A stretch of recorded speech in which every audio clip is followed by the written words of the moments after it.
A few housekeeping things. If you all could please stay on mute throughout the webinar, just to avoid any distractions. And then please save any questions until the end. We will do a Q&A at the end. There is a lot of information to cover for my returning advisors. We do have new things for this year, new requirements, protocols, things like that. So please just avoid any questions until we get to that Q&A, and then we will open it up for questions in the chat and verbally if you take yourself off mute. So we will go ahead and get started. This recording will be posted. This one and the webinar for next week, both recordings will be posted to the SLC page of our Florida HOSA website for your viewing if you wish to go back and watch it again, or if there's any part you missed and you want to watch that section again, you'll be able to do so. Hopefully we'll have this recording posted tomorrow. The webinar next week is the exact same information.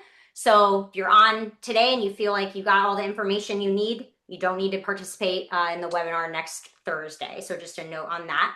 I'm going to go ahead and share my screen.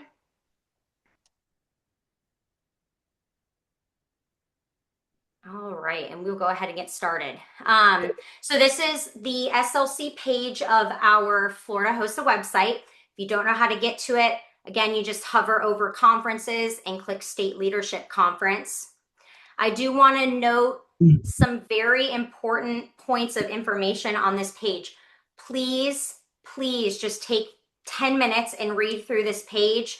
Even though we're going to go over it right now, but please make sure you go back and just reread it. There's a lot of important information on here, especially in regards to, like I said, our process and protocol, things like that.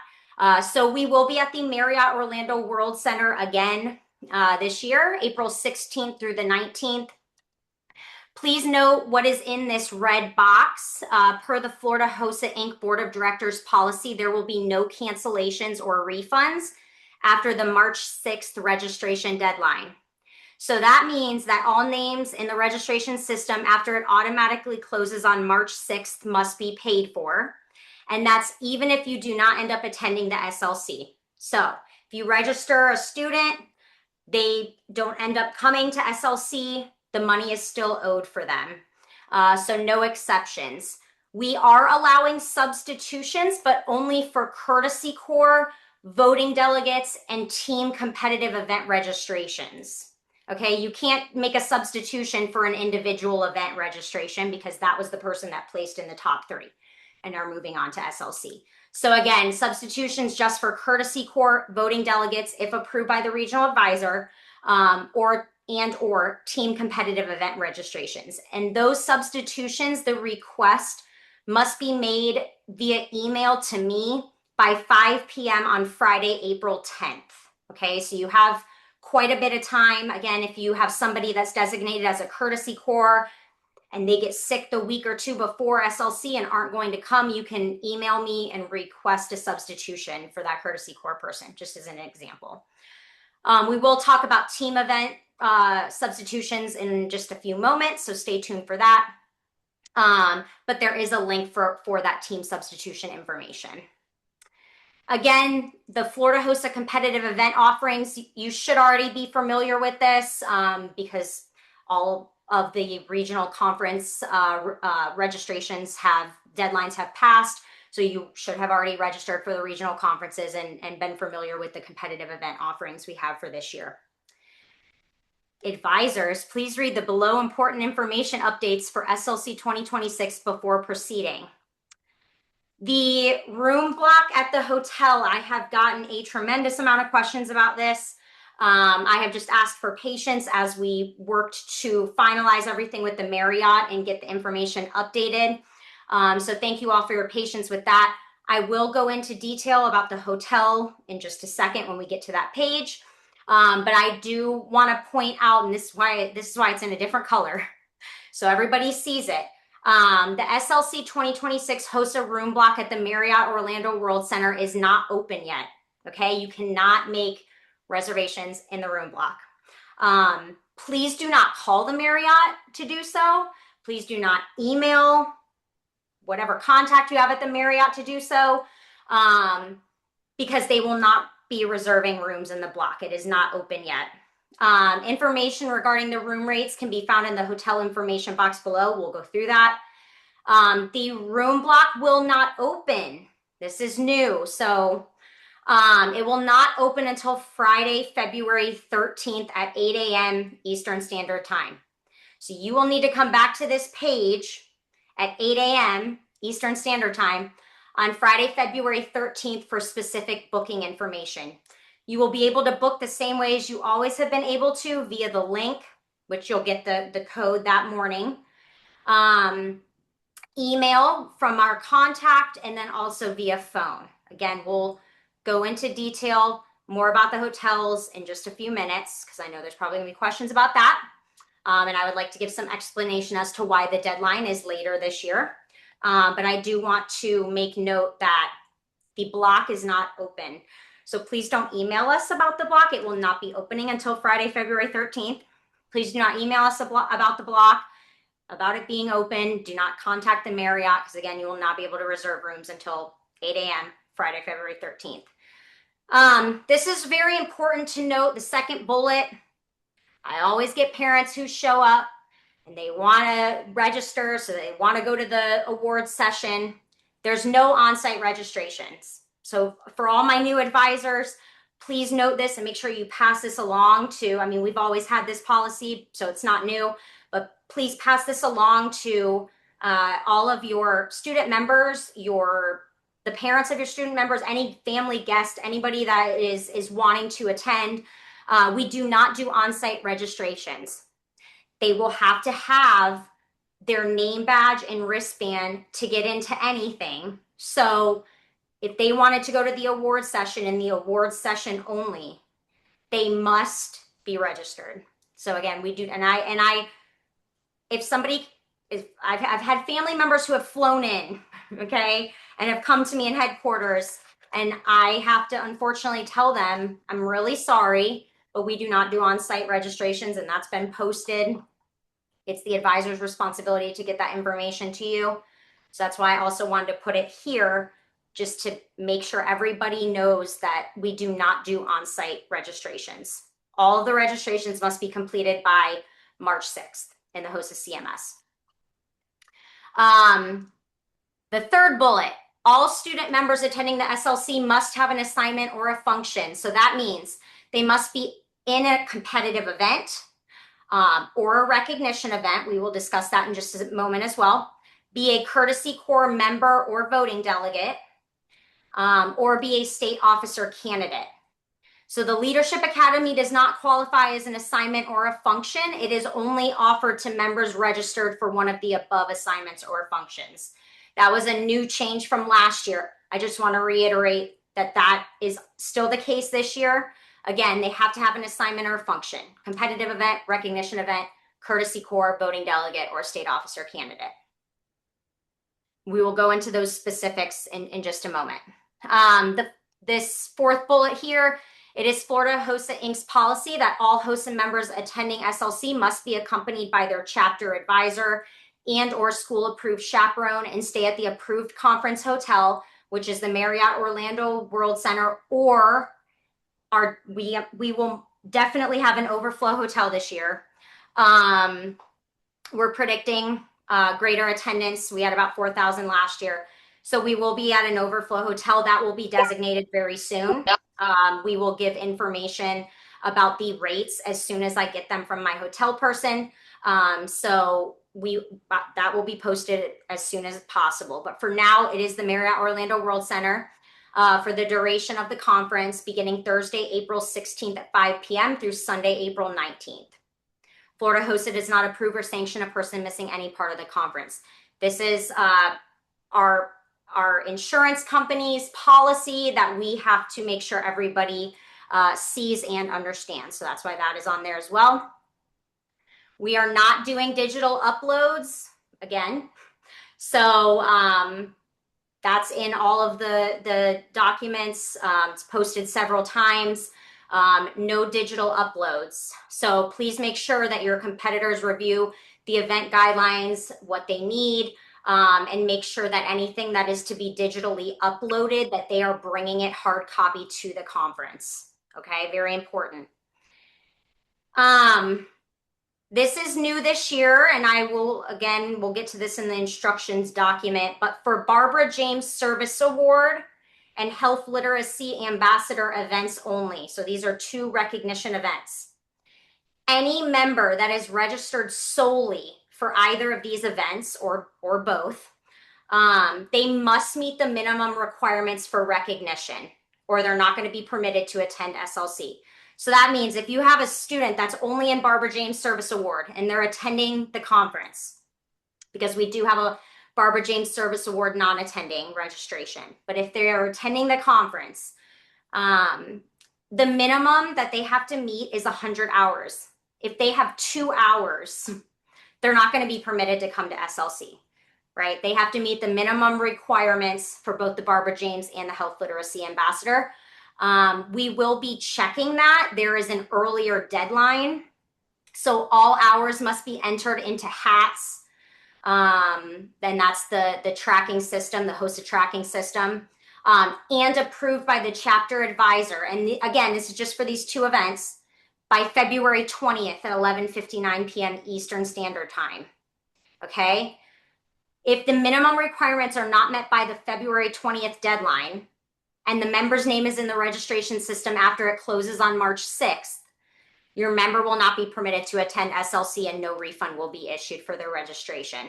So basically what we're going to be doing is we're going to be going into the system, looking at everybody that has met the hours. I will be sending out to all of the chapter advisors the approved student members who have met the minimum.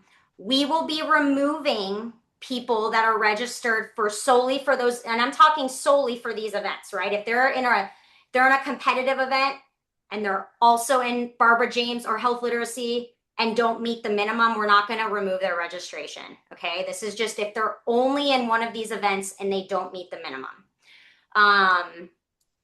And so we'll be removing them from the system so that you don't have to pay for them before the March 6th deadline. If you put them back into the system and they're only in one of those events, you will owe the money for them if they are still in the system after the March 6th deadline. Okay. This year only, the next bullet, the HOSA history exam. I'm hoping to not confuse anybody with this. We wanted to give everybody an ample opportunity to allow student members to attend for the HOSA history exam without opening it up to everybody, because we just do not have the capacity to have 8,000 people at our conference. Okay, so without knowing how many people would sign up for it, we did have to put a limit on it. And so any eligible competitor attending SLC, so meaning that they have advanced from regionals to states in their competitive event, or they have met the minimum requirements for a recognition event, if that's all they're registered for, they can take the HOSA history exam in addition to their competitive event or recognition event. That's no problem. So they're already coming to SLC, they can take the HOSA history exam. Any registered courtesy corps, voting delegate, or state officer candidates who are not competing may also take the HOSA history exam. Additionally, each chapter can bring up to 5% of their previous years, so 2024-25, affiliation total to SLC to compete in the HOSA history exam without having another assignment or function. Okay, so if you're bringing 10 students and all 10 of them are registered in a competitive event and they all want to take the HOSA history exam, that's fine. If 9 of them are in a competitive event and one of them is a voting delegate and they all want to take the HOSA history exam, that's fine. You could register them for the HOSA history exam, no problem. The example I want to give is if your chapter had 80 affiliated members last year, you can bring 4 extra members to solely take the HOSA history exam, meaning they're not in a competitive event, they're not in a recognition event, they're not a courtesy corps, voting delegate, or state officer candidate.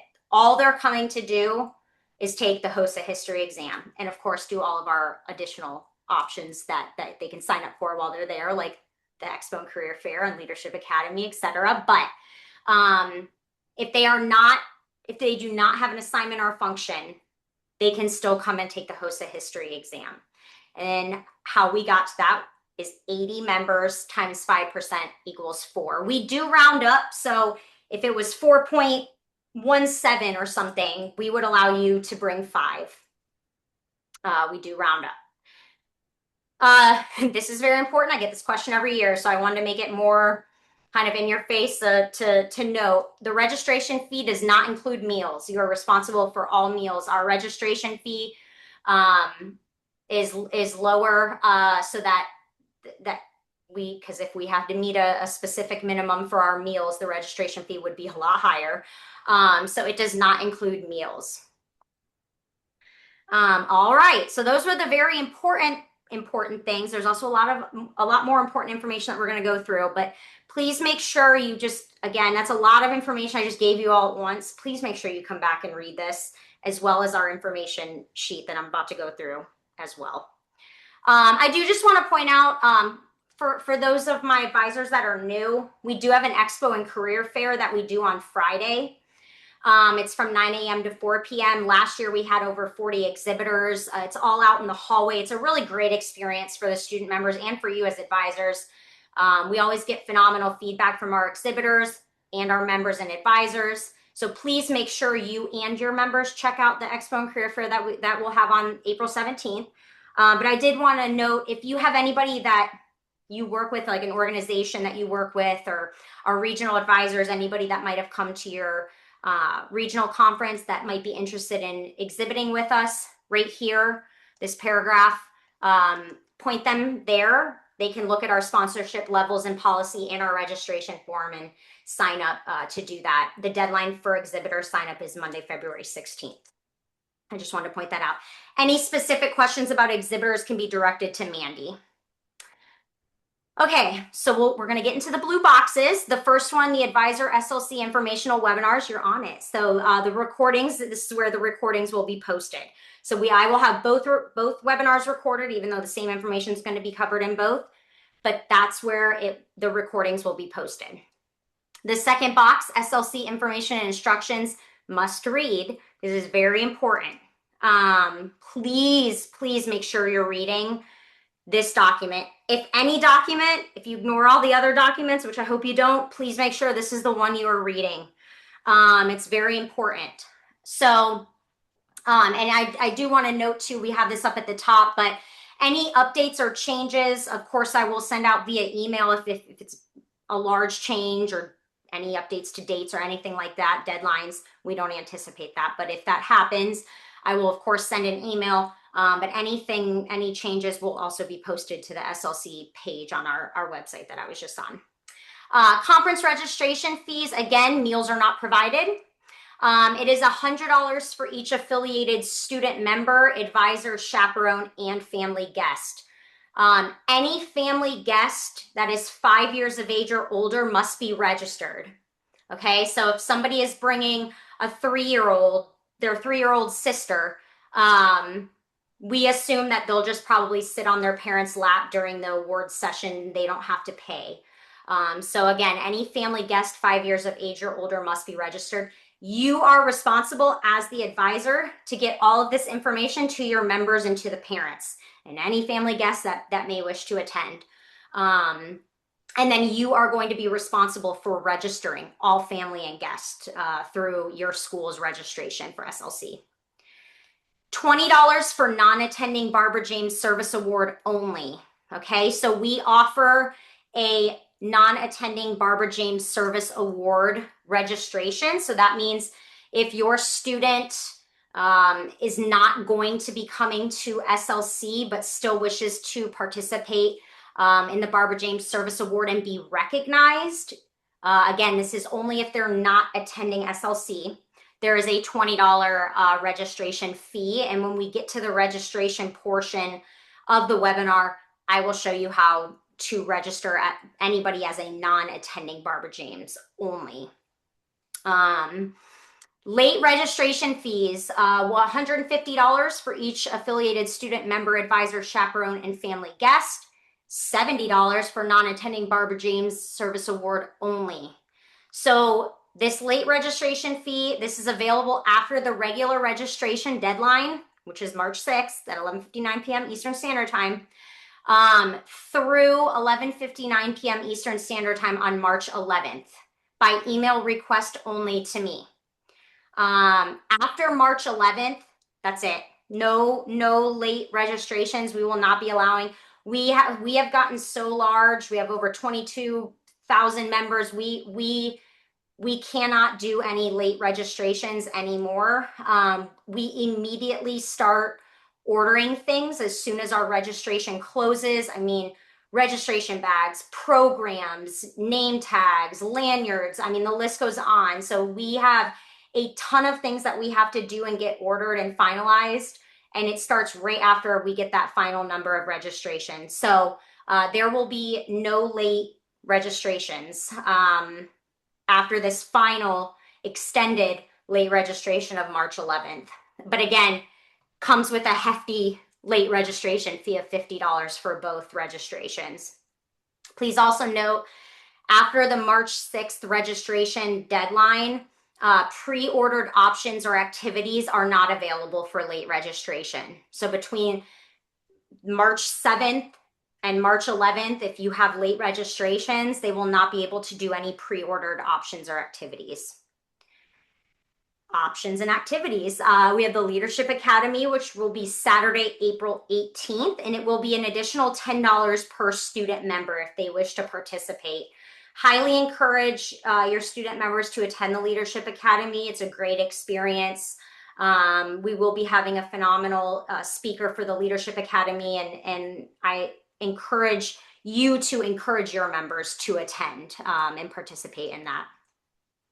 And again, as I had mentioned, student members are not allowed to attend the SLC for the sole purpose of participating in the Leadership Academy. So again, they must have an assignment or a function like we had just discussed. Another option activity that you can add onto the registration is our short sleeve t-shirt. It will be $20 if pre-ordered, $25 on site. Please note our pre-order policy that once a t-shirt has been ordered, it must be paid for, even if that person cancels his or her registration. A question I sometimes get is with substitution. So if you have a substitution that you request through me, we will give you whatever t-shirt was ordered with the original registration. You won't be able to change sizes because at that point, we've already ordered all of the t-shirts. And we really do not order many extra. So please make sure that your members understand if they're interested at all in ordering a shirt or having a shirt to please pre-order because the supply we have on site is very limited. Okay, moving into the conference registration deadlines. I've said it a bunch so far, but Friday, March 6th, 11:59 p.m. Eastern Standard Time. That is our registration deadline. Please note in red below that our policy, which I already went over about no cancellations or refunds after that deadline. Payment is owed if it's after March 6th at 11:59 p.m. Eastern Standard Time. Postmark deadline. For my returning advisors, we're hoping this will help you all out. For our new advisors, we have, just so you know, we have extended the postmark deadline, made it a little bit later to hopefully give you all some extra time to get together your payments. And we're hoping that'll be beneficial and helpful to you. So our postmark deadline is Monday, March 16th to the Florida HOSA State Office with the address below. I'm going to get to that in just a second, but I do want to point out our address in just a moment. So all payment and forms must be mailed. Schools whose registration packet does not have a postmark of March 16th or before will have their registration canceled, and a past due invoice for the school's registration fees will be sent out. I try to help you all when I can. If you know that there's something is, unfortunate has happened and you're not going to be able to get your packet out and your payment out by March 16th, please email me and just let me know the situation. I'd be happy to work with you.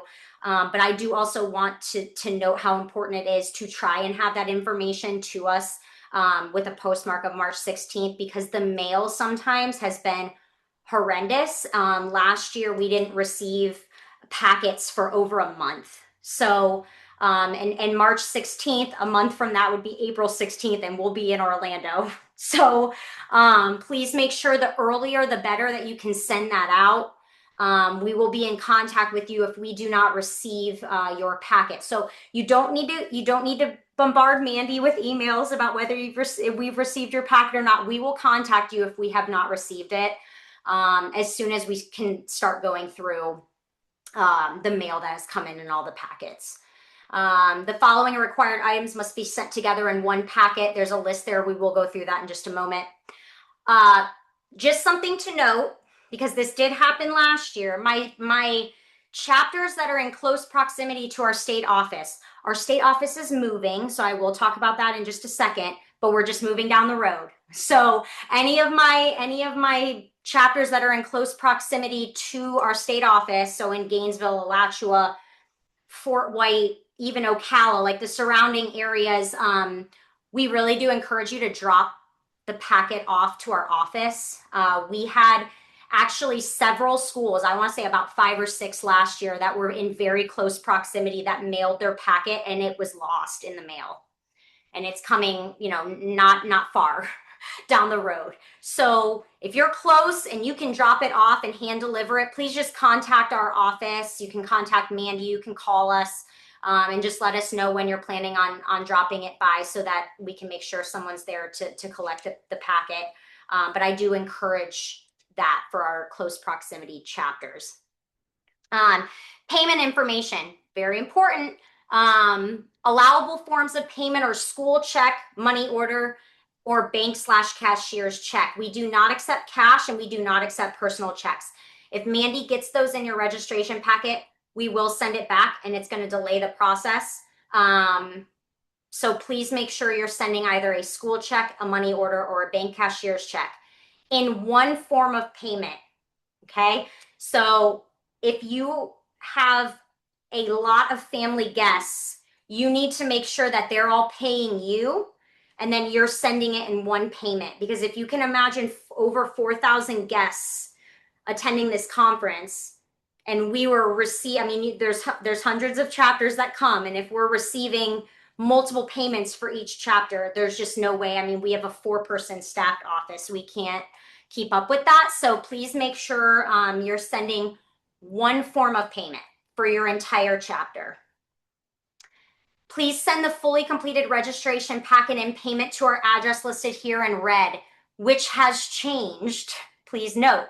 So 3463 Northwest 13th Street, Suite B in Gainesville, 32609. We are moving offices. We have not yet moved, but we will be there very soon. And so please make sure on your end, you are letting your bookkeeper, whoever processes your payments, that our address has changed. Because if you send it to our old address, it's going to delay the process. We will be putting mail forwarding, but that doesn't always work.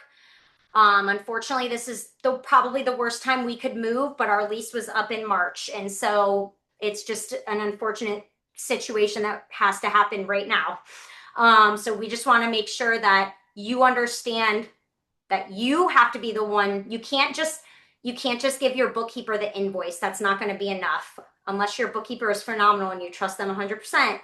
Please make sure you're letting them know that the address needs to be updated for Florida HOSA. Please do not send payments to National HOSA. They will not know what it's for. It will probably be applied to your account. It will be a mess. Please make sure your bookkeeper is sending all payments to Florida HOSA and they're sending it to our new address. It would be great if they just updated the address in the system when they're processing this. Our new address will be on the invoice at the top, which I will show you when we get into the registration. But I do want to point that out. Very important.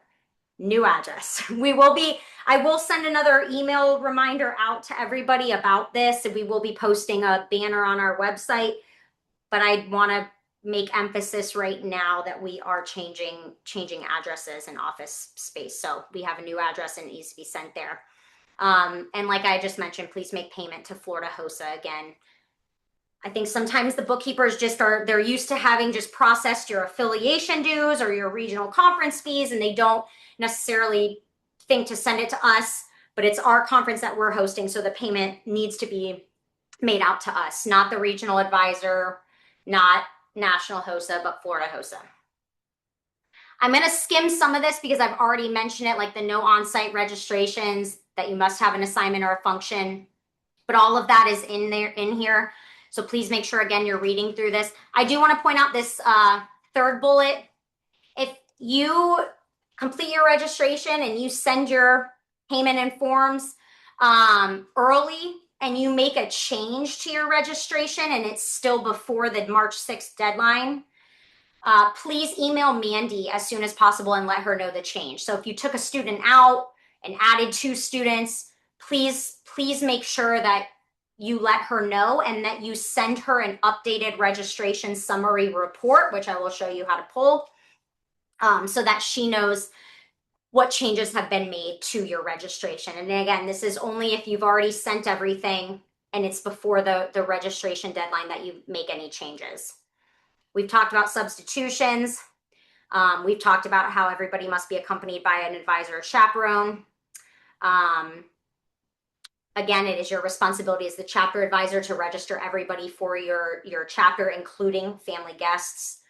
And please make note, okay? I somehow get this question every year. Competitors or teams attending SLC must have competed and placed in the top 3 at their regional conference before advancing to the state leadership conference if they're in a competitive event.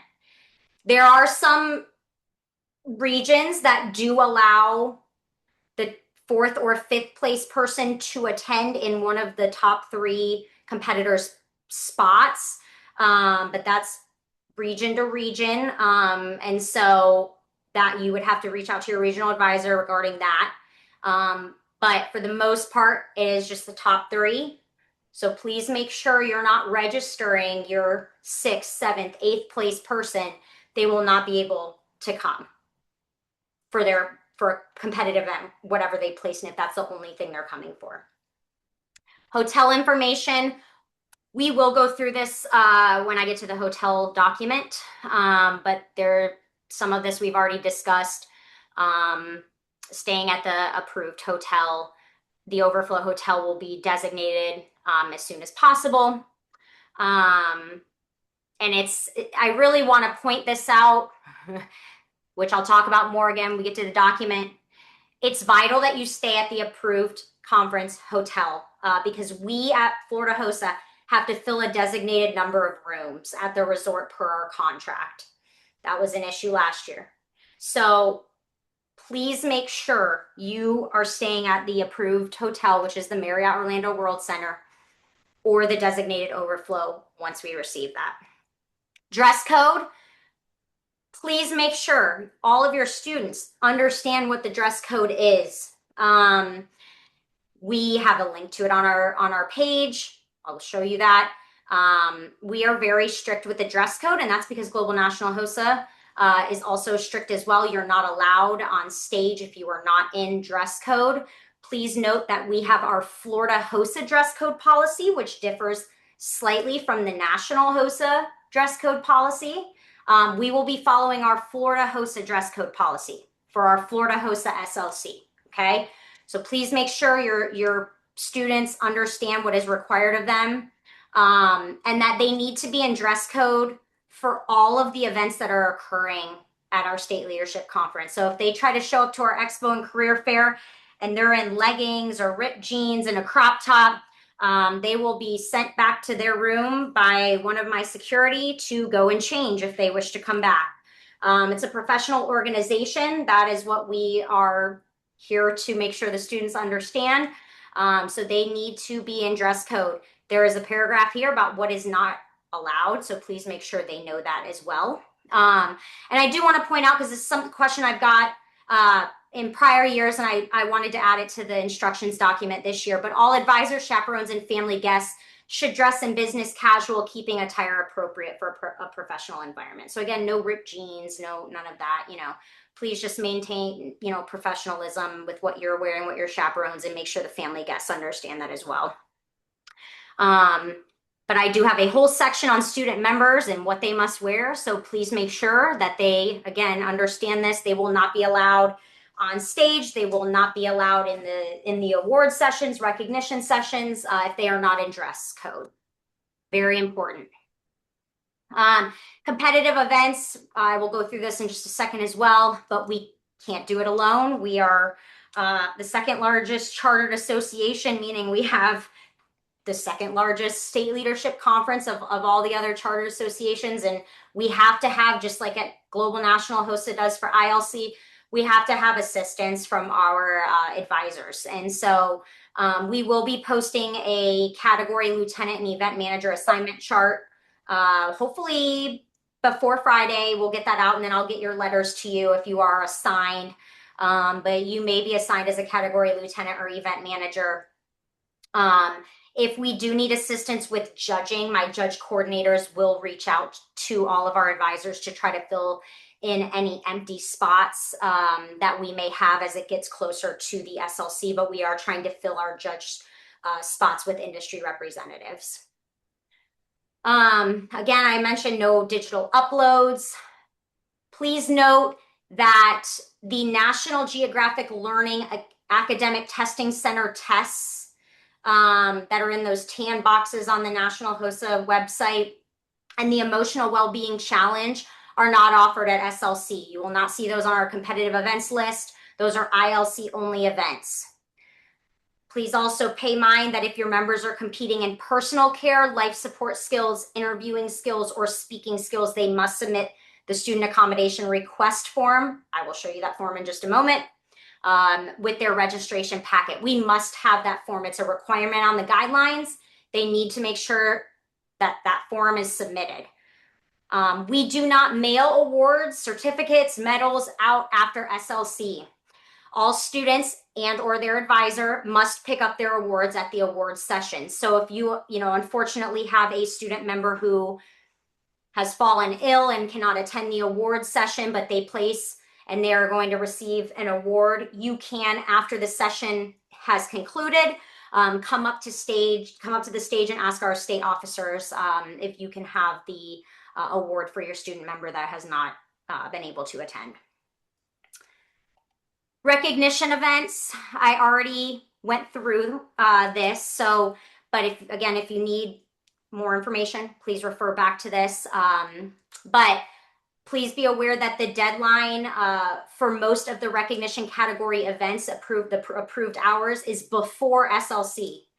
I'll show you the deadlines document in just a moment, but review it carefully because, again, the Barbara James Service Award and the Health Literacy Ambassador events are events that have an earlier deadline of February 20th. I did talk about this briefly with the Barbara James Service Award, but again, if you have somebody that's only competing in Barbara James Service Award and they don't wish to attend SLC, they can choose that non-attending Barbara James registration option. I went through the HOSA history exam, but additional information is here. We also kept the same examples, so you can look there if you have any questions. HOSA happenings. Please email all submissions. So this is a little bit different. When we say no digital uploads, I guess this might be the only exception to that rule because you do have to email all submissions to me by 11:59 p.m. on March 6th. And that's just HOSA happenings. Please note, submissions must be submitted as one PDF file, not as separate files. Sometimes I get a 12-page HOSA happenings, all individual files. That takes me, it doesn't seem like it's a lot of time, but when you have a bunch of submissions, it takes me way more time to combine it into one file for then the judges to review. So please make sure you're submitting your HOSA happenings as one PDF file, not separate files. Please do not send me a Google Drive link. Half the time I go to open them and I don't have permissions and I can't open them. So no Google Drive links, submit it as a PDF attachment. If submissions are emailed in correctly and it's past the deadline, they won't be accepted. I've been getting a lot of questions about this, and I keep referring everybody to this document. The Florida HOSA Board of Directors is allowing each school to designate only one courtesy core member, and that member must assist each day of the conference, Thursday through Saturday. I'd like to point out this section that I have italicized and underlined because it's very important. If a courtesy core member does not complete his or her assigned duty, that member's school will not be able to send a courtesy core member to the next year's SLC, and school administration will be notified. I am coming down hard on this year because the biggest issue, one of the biggest issues we had last year at SLC was courtesy core signing up to assist and then not assisting all 3 days with whatever their assignment was. Some excuses we were getting was they can't help on Saturday because they're all going to Disney Springs. Okay, if you note our insurance company's policy that we have to give to you, you're not to leave the approved hotel, number one. But number two, it doesn't matter what else is going on. The only thing that Jessica Cruz, our courtesy core coordinator, will make sure to do is not to schedule a student when their competitive event is running. She's really great about that. Or if they're attending the Leadership Academy, she's not going to schedule them for something that conflicts with that. Whatever assignment they are given, that is what they have to assist with. And the reason this was such a problem is because we were having courtesy core that were assigned as patients for competitive events and not showing up for the event. And then the event can't be run because now we're scrambling to find a patient for the skills portion of that event. And it sets everything back and everything ends up being delayed for the rest of the day because our competitive events keep running kind of back to back to back. So I will be reviewing with Jessica after the conference who has and has not completed their three assignments every day that they have minimum. And I will be contacting you and the principal if this assignment has not been fulfilled, and to let you both know that you will not have a courtesy core the following year. And we will be making sure to go back and review that next year, and take out any people that are registered for courtesy core that aren't supposed to be or that are not allowed for that year. It's very important. We rely heavily, just like we rely on you all to help us out with the competitive events, we rely heavily on the courtesy core to help out with competitive events and judging, getting judges to and from where they're supposed to be, penny wars. I mean, the list goes on and on of what we need assistance with to run this conference. And so it's just vital that they help with their assignments. If they're signing up for courtesy core, that's their responsibility. That's a responsibility they're taking on. And they need to understand that it is very important that they complete their task that has been assigned to them. There will be a courtesy core, either Google form or Sign Up Genius. Jessica has not finalized that, but it must be completed by March 6th. We will have that posted soon, as soon as she has that complete. But again, that March 6th deadline. Any courtesy core specific questions should be directed to Jessica, but please don't email her and say, how many courtesy core do I get for my chapter? Because it's right there, 1. So each school can designate 1 courtesy core member. The Leadership Academy, I already discussed this. Just a reminder that it's an additional option activity in the registration. It will be an additional $10. National Anthem audition. If you have a student member, or you yourself as the advisor, or you have an alumni that's interested in being considered to sing the national anthem at the opening general session, please have them submit a video recording or a YouTube link to me, as well as a list of events with dates that they have performed previously. And that has to be submitted very soon here, Friday, January 30th. And then I will go through the submissions. We will choose who has been selected to do the national anthem, and I will reach out to them to arrange rehearsal time at the conference. Okay, that was a lot of information, I know. Back to the SLC page, important deadlines. Please make sure you're reading this. This is all of our deadlines. Again, I've noted this several times, no required digital uploads. The rookie and local advisor recognition forms, which I'll show you, will be due February 27th by 11:59 p.m. Eastern Standard Time. HOSA Foundation Scholarship, February 28th, 11:45 p.m. Eastern Standard Time. State officer application, January 30th by 11:59 p.m. And again, I've mentioned this several times, but our registration deadline, the hotel reservation deadline, and our courtesy core pre-registration all have that March 6th deadline. The postmark deadline for the registration packet, as well as your accommodation eligibility forms for those 4 events that I mentioned, postmarked by March 16th. And again, please make sure you're sending all of your registration materials for your chapter in one packet instead of separate packets. That makes it a lot difficult for us when we're going through the registrations, but also just gives more of a chance for things to be lost in the mail, as they do. I've listed the recognition category events with their deadlines. Please note, again, the Barbara James Service Award and the Health Literacy Ambassador that have that earlier deadline of February 20th. This is not the deadline for your students to submit their hours, and then you have until March 6th to approve them. No, they have to submit their hours, and you have to also approve them by that deadline. So please give them an earlier deadline of by at least a week, so that they're getting their hours in and they're getting them submitted, and then that gives you enough time to go through and approve, especially if you have a large chapter. Our chapters with hundreds of, that takes a long time to go through and approve those. So give them an earlier deadline. It'll give you enough time to go through and approve those by the deadline. Again, that HOSA happenings was the only kind of outlier with the digital submissions, because those do need to be emailed to me by March 6th. Okay, online registration instructions.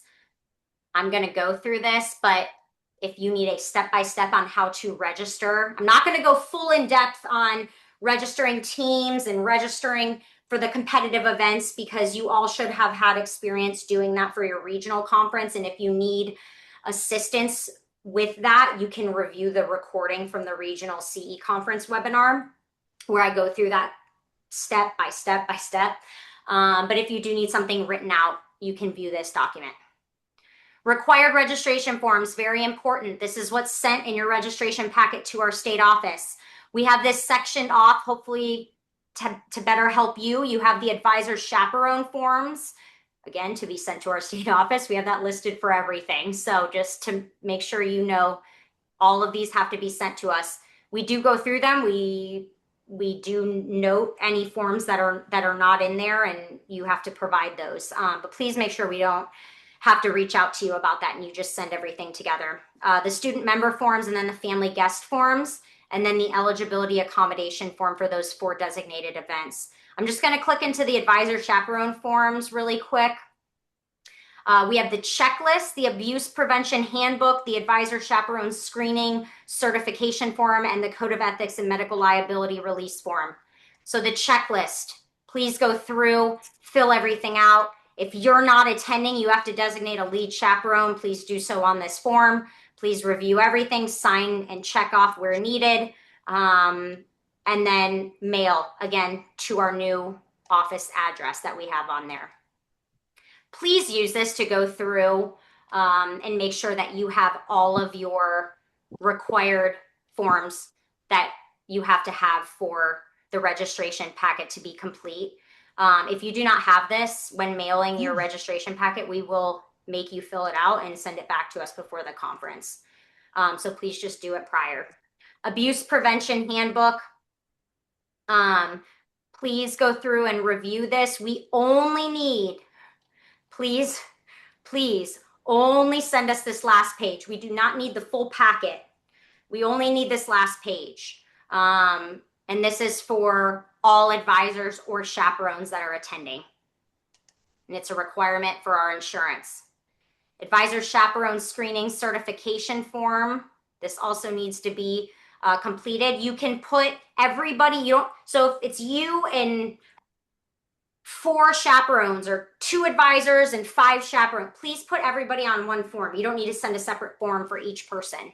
That's why we have, multiple rows that you can put multiple people on the form. And then, of course, the advisor code of ethics and medical liability release form. Please read through. Please also note that up at the top now we have SLC 2026. We were receiving code of ethics from the 2010 WLA. It has to be our SLC and our Florida HOSA code of ethics form. It's different than nationals. We do have a few things that are in there that national doesn't have in there. So please make sure it's the SLC 2026. We will be checking that. Going back to the student member forms, same thing, code of conduct, medical liability. We have to have these forms for every student that's registered, and they must be the SLC 2026 forms. Family guest forms, same thing. SLC 2026, code of ethics and medical liability release form. Every single guest family member must fill this out as well. And then the eligibility accommodation form for those designated events that I had mentioned. Please make sure you fill this out, have the correct signatures where required, and that you submit them with your registration packet. If they are not submitted and you have students registered for those events, they won't be able to compete. So it's very important that those forms are filled out and submitted. Hotel information.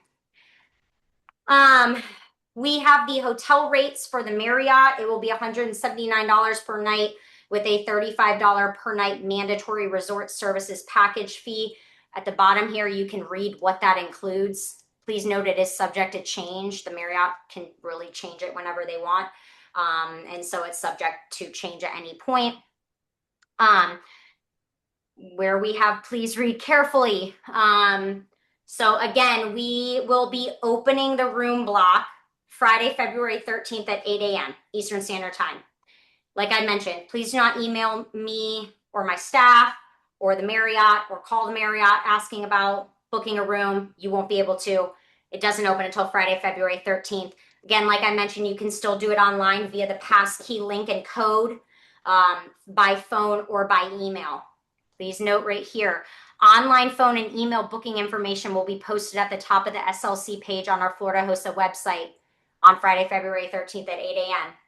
The reason we are not opening the room blocks, my returning advisors might be speechless at this point, but the reason we are not opening the room block until Friday, February 13th is because that is a week after the last regional conference. And the biggest issue we had last year is that advisors were guesstimating how many rooms they needed because they were making their hotel reservations before their regional conference happened. And so they might have been guesstimating that they needed 20 rooms. And so they booked 20 rooms. We only have a certain amount of rooms in our room block, which is why we need an overflow hotel most years. They would book, let's say 20 rooms. They might only need 3, but they weren't canceling the 17 rooms that they booked after their regional conference, after they found out that they didn't need the rooms. So we were in a situation last year where we were very, very, very close to not meeting the attrition that's in our hotel contract. And we would have had to pay thousands and thousands and thousands of dollars to the Marriott to fill and meet that attrition. And we cannot afford to do that. And it would have increased the registration fee definitely for this year, probably for future SLCs as well, to get caught back up on all the money we would have owed to the hotel. It was a big, big problem. And so at this point, moving forward, by Friday, February 13th, even my last regional conference region, which I believe is Sunrise, everybody should know how many rooms they need by Friday, February 13th. It gives you time to see which of your members who have placed are guaranteeing that they are going to go. And it will give time for you to know what parents and family guests would like to come and need rooms. And that way we're not in a situation where you're reserving 70% more rooms than you need and then not canceling them. And then we're in a situation where we owe a lot of money. So that is why the room block will not be opening until after the last regional conference, and you all should have a much better idea of how many exact rooms you need. But you still have the rates so that you can get approval from your school to attend. And again, the overflow, I'm going to get that information posted as soon as I can with the rates. But for now, we just have the Marriott rates listed. So again, deadline for hotel registration and reservation is March 6th. There's information on parking and then food. Please note that the hotel is cashless. So for eating and all of those things, your members need to make sure that they have another form of payment because the hotel does not take cash. We do have a calculation down here if you want to calculate the total number for if you need that for your school to get approval. You can use this down here. Okay. I'm going to kind of run through the rest of this pretty quickly. Tentative agenda that will be posted shortly. The lieutenant and event manager assignment chart posted as well. Back to the tentative agenda really quick, because I actually got a good question today, email from an advisor today, asking what time they can leave on Saturday because they're, on Sunday because they're scheduling their buses. Curfew will be until 6 a.m. So at any point after that, you're free to leave on Sunday. There is not anything required to be on Sunday, but you must stay Saturday night. Our award session runs very late. So you must stay Saturday night and can leave on Sunday. Lieutenant event manager assignment chart. Like I mentioned, our official Florida HOSA dress code. You can read through here. We do use National HOSA's dress code policy kind of banner, but we do have our own specific dress code listed here. So please read through that. Again, there are some differing things between theirs and ours. Competitive event updates, you can read that at your leisure. Substitution of team members, I do want to go into this. So substitutions can be used moving from the regional leadership conference to the state leadership conference. The percentage of original team members that competed at the regional conference on the new SLC team must be 25% or higher. And that's according to the rules and regulations set by National HOSA. So to determine if a team with substitutes will be able to compete at the SLC, you're going to divide the number of original team members that are remaining from the regional conference team that are on the new SLC team by the total number of members on the new team. And so the result must be 25% or higher. So we give several examples and then we give an equation down at the bottom. But as an example, in the HOSA Bowl event, a team must be comprised of exactly 4 members. If there are 2 team members unable to attend the SLC, they would need to have substitutes. So there would now be 2 original team members remaining on the new SLC team and 2 substitutes. And the team would be able to compete at the SLC because 50% of the original team is still intact. So you take the original 2 team members from the regional conference that are moving on to SLC, and you divide by the total team members on the new team, which would be 4, which includes those 2 substitutions. So that equals 50%. So it's above the 25% they'd be able to substitute. So please just make sure you read through these. If you email me and ask, I'm just going to point you to this document. So please make sure you just look through this if you have substitutions and you need to see if you're allowed to substitute for that team. And again, that deadline is listed up at the top of the page right here. Substitutions, 5 p.m. Friday, April 10th. Courtesy course sign-up information will be posted. Voting delegate info and election procedure. Voting delegates will be designated by the regional advisor. We reach out to them February 1st, give them their total allotted voting delegates. They will designate voting delegates, and let you know. I will send you more information with specifics of what your voting delegates must do. We do have bylaw changes this year, so it's very important that your voting delegates, whoever is assigned, participates and attends every single thing that they are required to attend in full dress code. But the voting delegate info and election procedure is listed there. State officer candidate information, if you have a state officer candidate who completes their application by the deadline and meets all the minimum requirements, they need to view the candidate information here. We have a link to our Florida HOSA Foundation scholarship application. Again, we have that February 28th deadline for that at 11:45 p.m. Eastern Standard Time. Remember, it's a little bit different than our normal 11:59. The recognition forms, the state officer team's really good about posting this on social media and letting your members know, because I sometimes it might be a little bit weird for you to give them this information because they'd be recognizing you. But I mean, you should still tell them that there's advisor recognition forms. The rookie advisor recognition form is for HOSA advisors with no more than 2 years experience. And I get questions too that, who can fill out this form? I mean, of course, members, any other, teacher at the school, your principal, your co-advisor, pretty much anybody could fill this out to nominate you that knows your experience with HOSA. So that's rookie. And then the local advisor recognition form is for anyone with more than those 2 years of experience. And we recognize those advisors at both. There's a committee that selects the winning advisor for the middle school, secondary, and post-secondary level for both the rookie and the local advisor. Penny Wars, you can read through this at your leisure, but we are still, I know they've stopped printing pennies, okay, but there's still pennies floating around. We may change this next year, but for this year, we're still doing Penny Wars. Please read through here. But I do want to make one note for Penny Wars. Penny Wars at SLC is separate from the HOSA Service Project competitive event, which is a local chapter recognition event.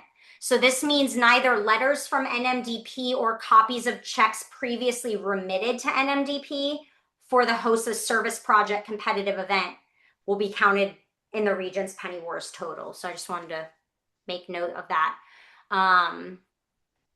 Okay, moving on, our SLC 2026 pin and t-shirt design winner. We posted this on social media. This is what the pin and the t-shirt will be based on. So you can point your members here, show them the winner, and they can decide from there if they want a t-shirt with that design on it or not.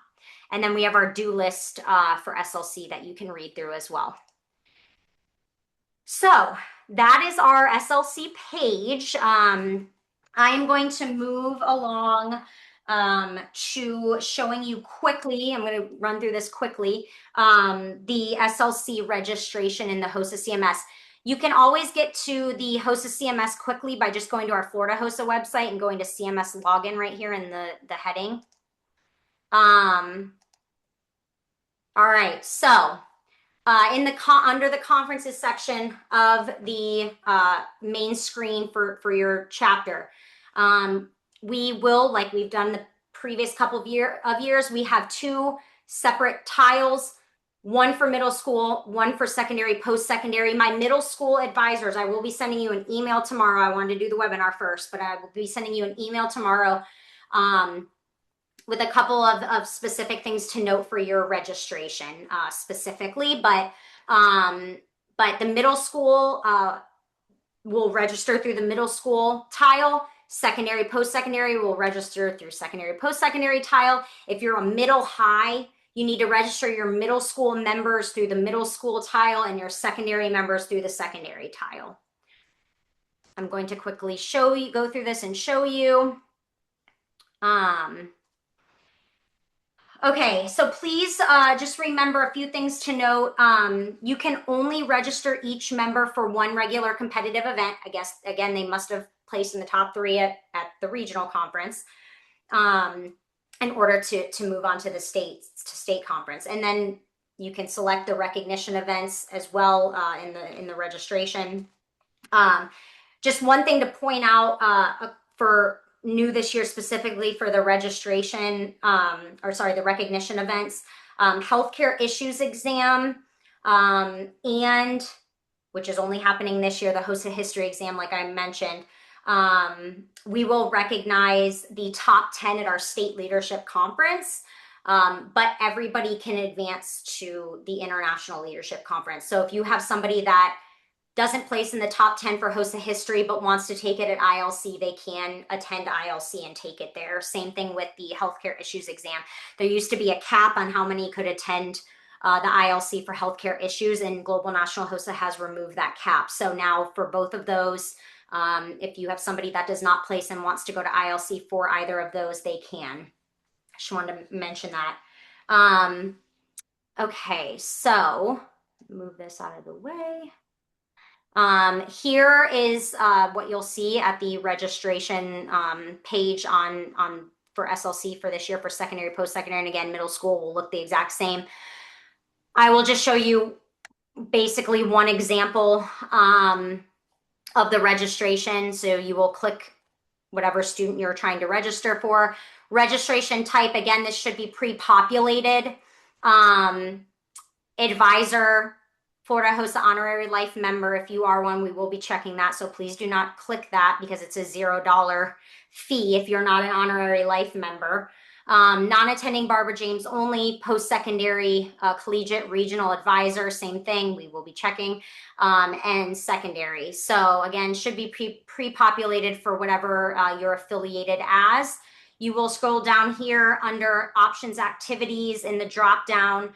You can see Courtesy Corps, Leadership Academy, State, which again has an additional fee, which if you click that, that will populate.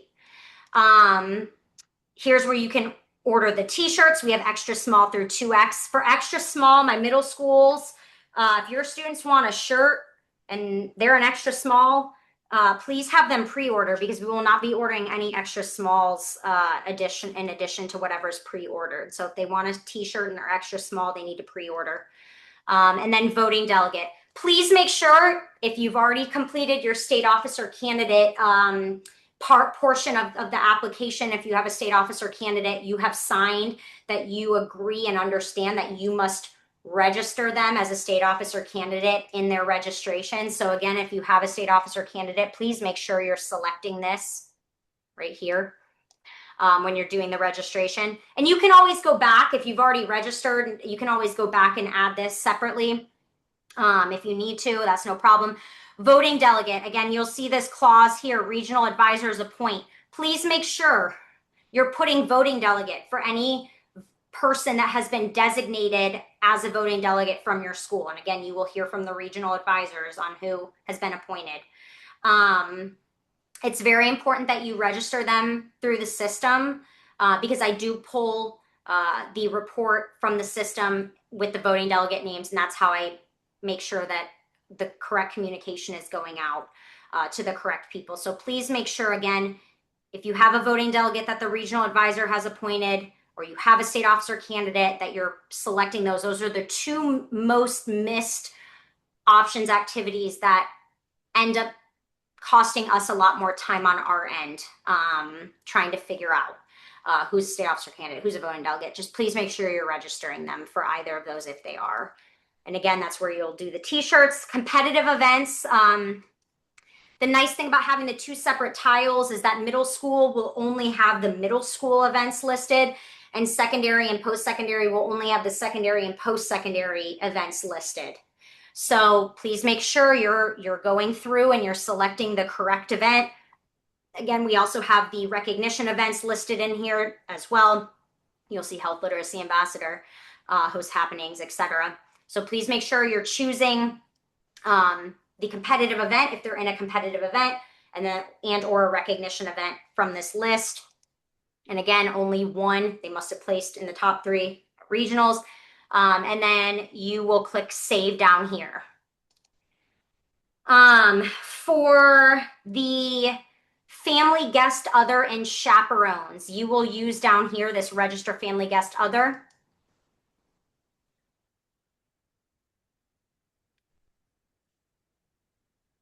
You'll give it a while to load.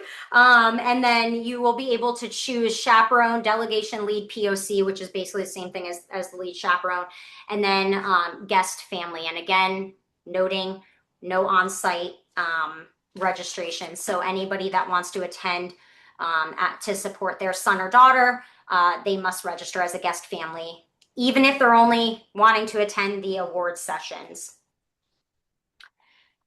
One thing I do want to show you, and this is just very quickly, because again, I'm not going to go, if you need specifics on how to register, and delete or anything like that, you can go view my recording for the regional conference, webinar. But I do want to show a couple of things, under reports, because you need this for, the registration packet that you're mailing in. Registration summary down here on the bottom left. That is where, when you're done with your registrations, you will click registration summary, and will send that in with your registration packet.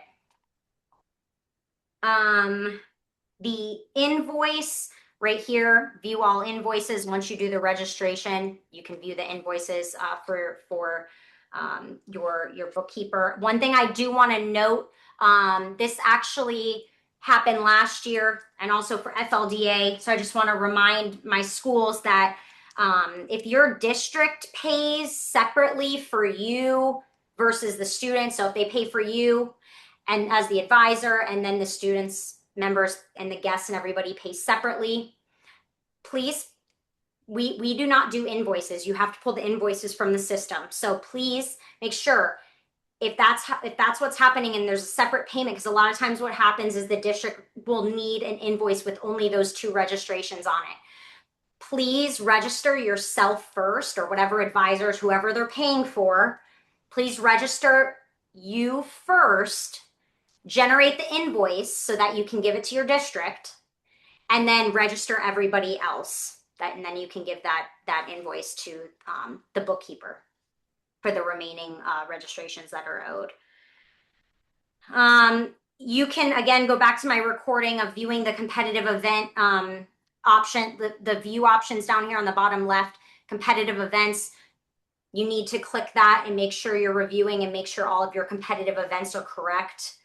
Again, please review that regional conference CE webinar if you are not familiar enough or great at registering for the conferences, or if you're new, it is a lot to remember. So just go ahead and review that. And it will be basically the exact same thing for SLC in terms of registration.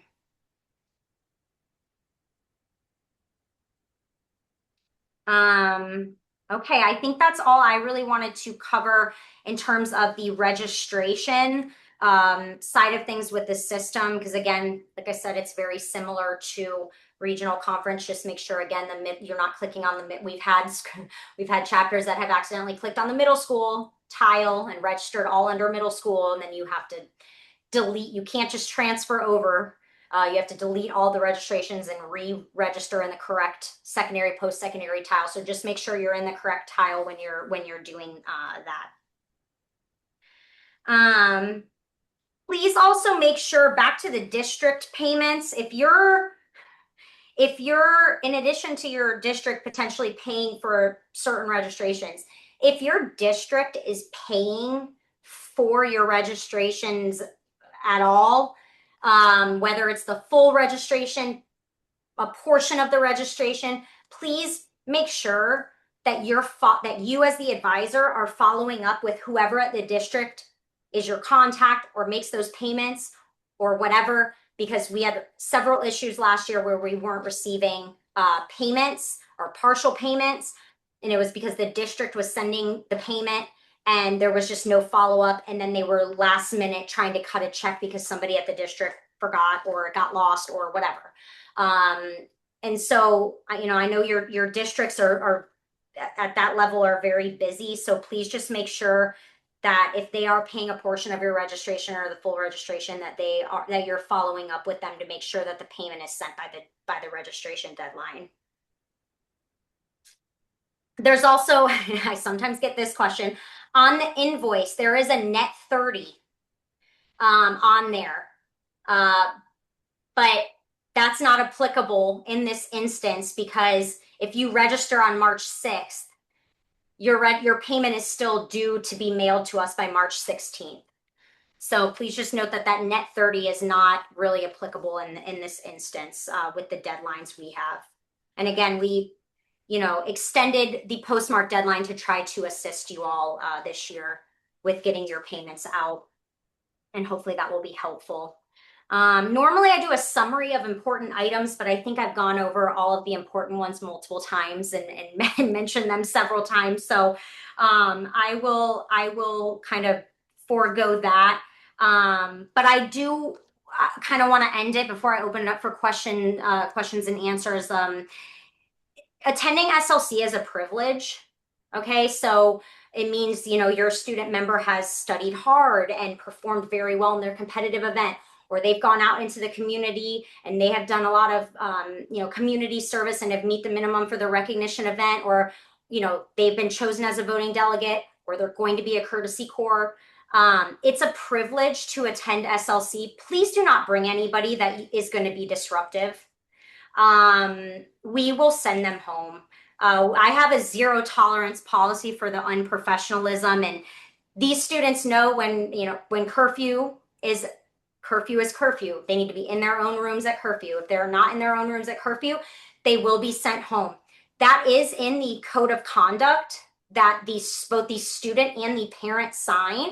So sometimes I get advisors coming back to me like, the parent is so mad they have to come pick up their student at 3:30 in the morning, and they're coming from Miami all the way up to here, and it's like they signed off on that code of conduct, and they're agreeing to that. That is a section in the code of conduct that they will be sent home, and it's their responsibility to come pick up their student. We will have security at night going around the hotel, and again, we send plenty of people home every year. We will continue to do so. We are a professional organization, and that's what the student members need to be displaying, and they need to be following the rules. And if they're not, they will be sent home at their own expense or their parents' own expense. Please make sure that they understand that. A lot of times I think they just look at that code of conduct and they're like, okay, whatever, and they sign it, and their parent says, okay, whatever, and they sign it, and they're not reading through. But that is what they're agreeing to. And I just want to make sure you as the advisor just reiterate that to them, of the importance of being able to come to SLC. We have over 22,000 members and only 4,000 people get to come. And part of the 4,000 is family guests. So it's a privilege to be there. And I just want to make sure that they understand that. So with that being said, that concludes my portion of things. Before I open it up for the Q&A, I do want to just, Mandy, Lloyd, is there anything that either of you would like to add that was maybe missed? Just if they're going to be registering a non-attending Barbara James competitor, just because you've checked non-attending Barbara James on the person's individual registration page, that does not mean that you've entered them into the event. You have to scroll down, click on the competitive event button, and enter them into the Barbara James event. I will show that really quickly. Okay. Thank you, Lloyd. Thank you. Yes, so if you go to register, just pick movie again. You go to register your student, and they are in the non-attending Barbara James only. So you're clicking that as the registration type. Under the competitive events section, under this dropdown, you also have to go up and choose Barbara James Service Award. And so that way, not only is that their registration type, but they are also registered for the event, because like I was mentioning for some of the other options activities, this is what we use the registration and pull those who are registered. So if you register them as non-attending Barbara James, but you don't choose Barbara James Service Award as their competitive event as well, they may have met the minimum, but they won't be on the list that's recognized at the recognition event. because they were not registered for the competitive event. So that's a very important thing to note as well.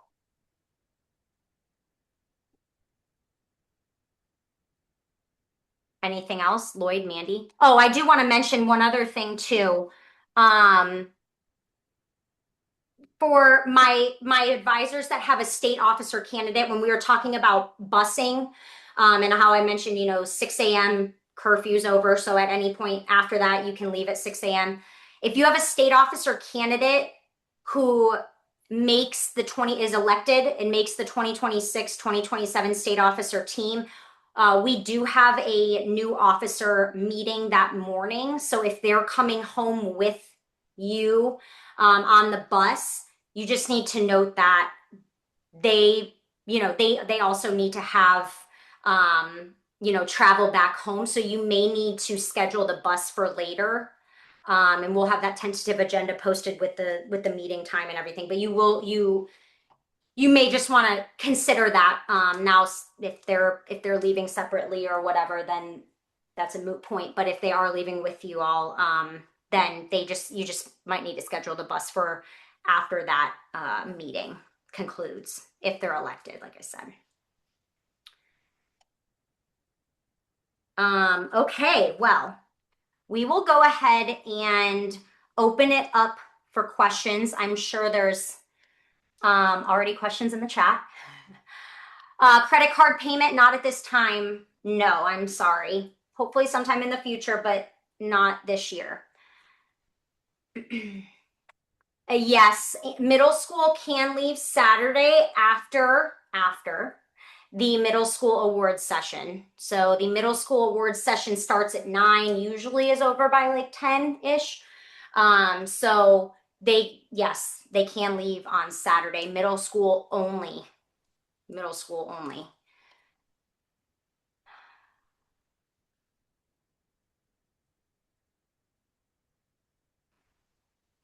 Can middle schoolers take the HOSA history exam? Yes, they can.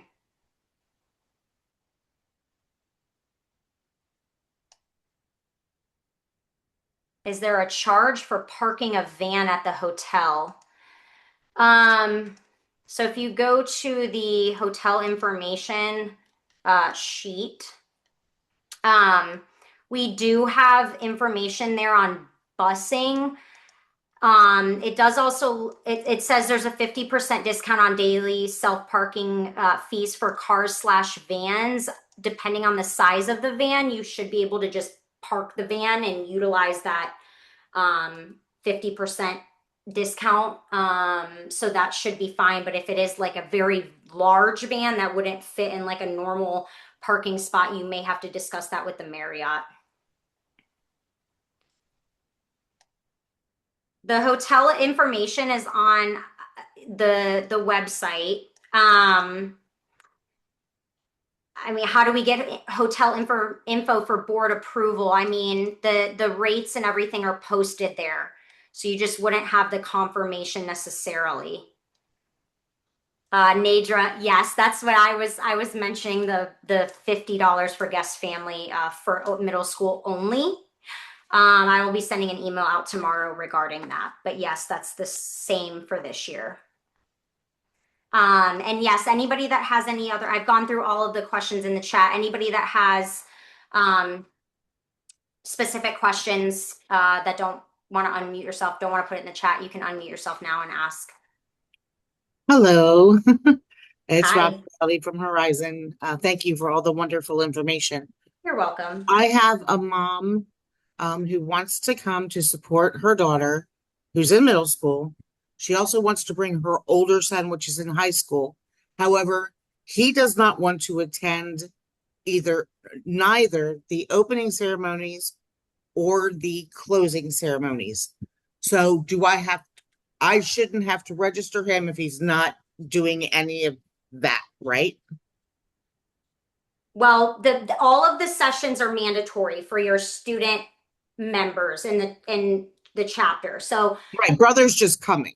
The brother, if they choose to only come for the award session, they still have to register. I mean, he's going to be nothing. He just wants to like hang by the pool and be cool. He's, I mean, if he wants to participate in anything related to SLC, he has to register. If he's not going to come to any of the award sessions or expo and career fair or anything that would require him to show the name badge, which is everything that we have running, Right. then he doesn't need to register Okay. now. Okay. Thank you. But yeah, but if they're attending any part of SLC, they must be registered, even if it's only one thing. Watch it. Okay. Thank you. You're welcome.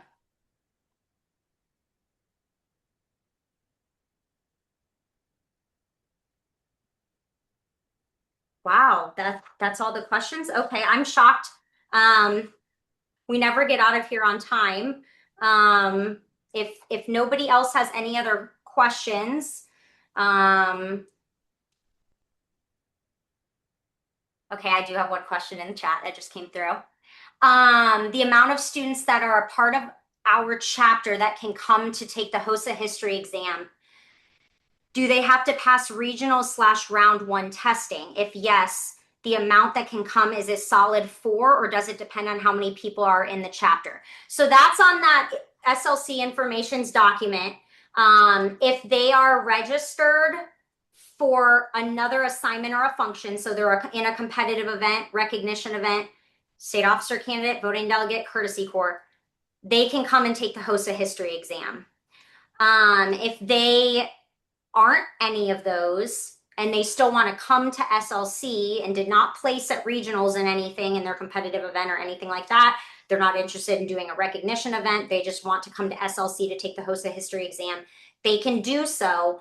But again, you can only bring 5% of your last year's affiliation total. So if you need that total, let me know.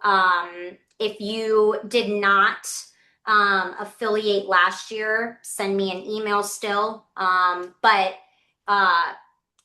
you can bring 5% of that number to solely take the HOSA history exam, if that makes sense. So the example I used ended up being 4 people, but that was just based on the numbers. They had 80 affiliated members, and they could bring 5% of that to solely take the exam. So it ended up being 4. But you may have a different amount. So it may change the number that you could bring to solely take the exam. We had to put kind of some stipulation in place for that, so that we weren't having thousands and thousands of people coming just to take that and not having enough room and space for them.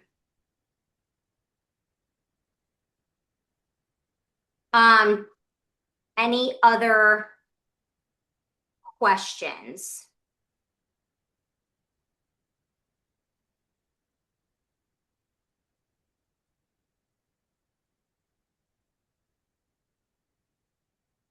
Okay.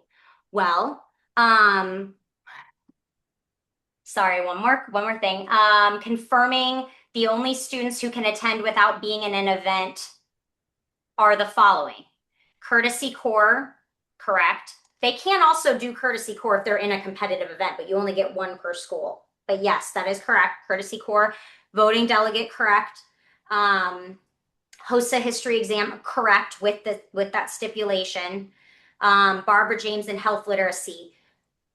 It's really any of the recognition events. I mean, they can come and be registered for any of the recognition events, but the Barbara James and the health literacy, we do have that earlier deadline in the stipulation that they must meet the minimum requirements if that's the only thing that they are in. Okay. Right. And just quickly, like with HOSA happenings, there cannot be 5 editors for a newsletter. There's 1 editor per newsletter for HOSA happenings. So.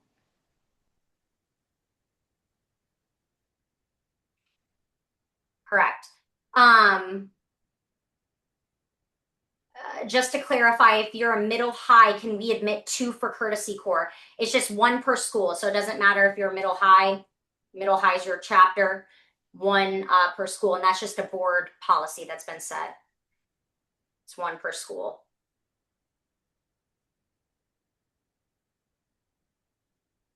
And the other question with the courtesy core that I get is, can courtesy core, like I have someone that's competing in biotechnology, but they also want to do courtesy core, but I already have my one designated courtesy core person. That student that's competing in biotech, they can come to SLC and sign up for courtesy core when they get there. They have to attend the courtesy core orientation, but they also need to understand that they must assist all 3 days. Even though they're not the designated courtesy core for that school, if they're going to come and agree to serve as courtesy core, they need to assist all 3 days, and they must attend whatever responsibility task is assigned to them by Jessica for all of the 3 days. So again, even if it's not that specific person that's been registered as a courtesy core under your registration, they still need to come and assist all 3 days if they're signing up at SLC to do so. Very, very important that they attend, because again, there were several events that almost didn't run last year because the courtesy core didn't show up, and they were supposed to be the patient for that event. So it's vital that they come. And please, as the advisor, if you are going to go against the policy of leaving the hotel, that you make sure they're where they're supposed to be for their assignment, and that they're at the hotel when they're supposed to be there. All right. I think that's all the questions. So we will end it here. Again, the webinar next week is the same exact information, so you don't need to participate next week. I hope this was helpful and informative for you all. I know it's a ton of information. If you have any specific questions that weren't covered or aren't in any of the documents, you can reach out to me. However, if they are in the documents, I will point you right to the document. And so you'll have to read it from there. So please just make sure you're looking through everything. That's why we spend a lot of time on these documents to give them to you, to make sure, you have all the information you need. So, I hope that it is all helpful for you all. So thank you so much for all that you do, Florida HOSA, and for your student members. We really appreciate it. And again, if you need anything, please reach out to us. We'll be happy to help when we can. So I hope everybody has a great night. Thank you so much for being on the webinar.